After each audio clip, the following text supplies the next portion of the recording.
Alien spaceship crashes on farm in rural area. Baby found in spaceship. Adopted parents raise child. Where have I seen this before?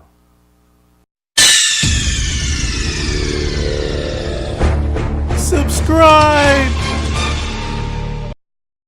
What's up, YouTube?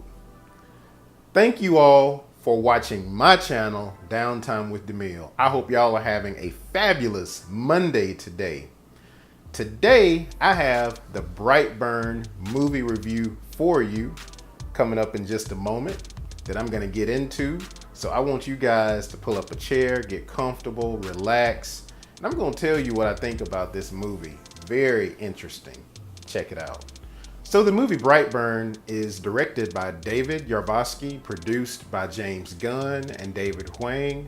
It stars Elizabeth Banks from The Hunger Games, David Denman from The Power Rangers, and Jackson Dunn, who is an actor that's not very well known, but if you paid close attention, you remember him from Avengers Endgame during the part of the movie where the Hulk is trying to send Scott Lang back in time, and he sends him back as a little boy and then a little baby. Well, the little boy, that's Jackson Dunn. And so that's the first time that I actually recognized him from that movie in this film. So the movie Brightburn takes place in Brightburn, Kansas. You have a husband who's played by David Denman, who plays in the movie as Kyle Breyer. You have Elizabeth Banks, who plays the wife, and her name in the movie is Tori Breyer. They're trying to conceive a child and they're having some infertility issues. One night while trying to conceive a child, there's a spaceship that crashes down onto their farm. They go and investigate and they find that there is this little baby inside of this spaceship that just came from space and crashed onto their farm. They decide to adopt this little baby boy and name him Brandon. And so from this point forward, Brandon is a part of their family. And as the years go by, maybe roughly about 12 years, Brandon starts to become acclimated with living on Earth. He's getting adapted and acclimated to living with his adopted family. He's doing chores, he's helping out around the house. Everything's really starting to go good. And then all of a sudden, Brandon starts to realize that he has these powers. And you really see this in one particular moment where Kyle is asking his adopted son, Brandon, to help him cut the grass. And so in the process of Brandon starting up the lawnmower, he's really starting to get frustrated and he's really getting upset. And in his frustration, he flings this lawnmower 200 feet in the air and it crashes maybe 200 yards away. Out of curiosity, Brandon goes over to this lawnmower while it's still running and you can see the blade spinning around very, very quickly. He reaches his hand into the lawnmower while it's still running and he's able to stop that lawnmower with his hand.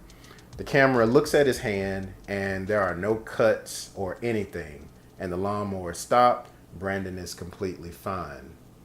And at that moment, you begin to see things that make you think, this seems very familiar. Starting to get pictures, right? But truthfully, this is really where the correlation with this ends. At this point, Brandon starts to become problematic. He's starting to have problems in school. Kyle and Tori are starting to see that there's some things that are not quite right with him, and not in a good way. He starts to become rebellious. He's having problems getting along with other kids in school. He's being bullied by kids, and in retaliation, he actually breaks one of the kids' hand. Really becomes a problem, and it just goes into this big moment where Brandon just starts killing people in this small town of Brightburn. And at first the parents are in denial, but slowly but surely things start to add up. They start to see Brandon just having this erratic behavior. He's chewing a fork and the fork is all damaged by him, and you start to see that, okay, something is really not right, and they're starting to put two and two together, and eventually they see that they really have, the parents, they really do have a real problem on their hands with this child.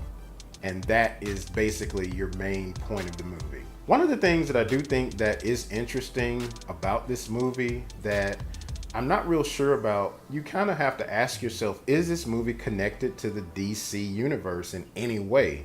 Because even at the end of the movie, they make references to a half man, half sea creature causing problems in, I think, China. And then they make reference to a woman who has a rope that uses this rope to make her victims tell the truth. And then a character dressed in red. So they're making these references to DC, but DC has their name nowhere in this movie, which makes that a little confusing, but interesting at the same time. It goes without saying that this movie is like The Good Son meets Man of Steel. There's really, in my opinion, no better analogy or reference to make for this movie as how it relates to, or what it will remind you of from another movie. What I will say about this movie is that it is very, very engaging. When I watched this movie, I was on the edge of my seat really the whole time. There were no slow moments in this movie. I will say, however, the pacing is really good. This movie is only an hour and 30 minutes. So you're not in the theater for like a really, really long time. And during that hour and 30 minutes, the movie goes pretty well. From the start of the movie to the very end, there really are no slow moments. And now this is really considered a horror movie. I would say that there were a couple of moments in there that did actually scare me. It did make me jump. So, you know, I think if there's any horror fans out there, I think you will actually enjoy this movie. It's not overly scary, but it's enough to definitely make you jump a couple of times. And it's really a really good movie. I would definitely say that I would recommend this movie. I do have one critique about the movie, however, though. My main critique about this movie really revolves around the character of Brandon, who he is in the movie. We know nothing about his backstory. We know nothing about where he came from. We don't know anything about his species. We don't know what planet he came from. All we know is that he came out of space. He crashed on Earth. That's all we know. And I think that's the only thing that really kind of takes away from this movie is the fact that we don't really know anything about him. I mean, it sounds like Superman. It reminds you of Superman, but it's definitely not Superman. But we wouldn't know that because we don't even know, like I said, where he came from. What is his background? What species is he a part of? What race of people? And I think that's the only critique that I have about this movie. Outside of that, I would definitely say it's definitely worth watching. And I would give this movie a solid B. And as I said before, lack of backstory of Brandon, I think is the main reason that's keeping it from an A. I would give it a solid B. Definitely a movie that is worth watching. So that has been my review of Brightburn. What did you all think about this movie? Have you all seen it yet? I want you to post your thoughts down in the comments below and let me know what you thought about this movie. If you think this movie is connected to DC in any way, let me know what you think. Post those thoughts down in the comments below. As always, too, don't forget to hit like and subscribe on the way out. And thank you all for those who have subscribed and who like my videos. I greatly appreciate that. Guys, in closing, as I always say, if you can see this video, you are blessed. Go out and have a great week. It's a beautiful, hot Monday today, but don't let that stop you from enjoying your life and have fun. Live it to the fullest.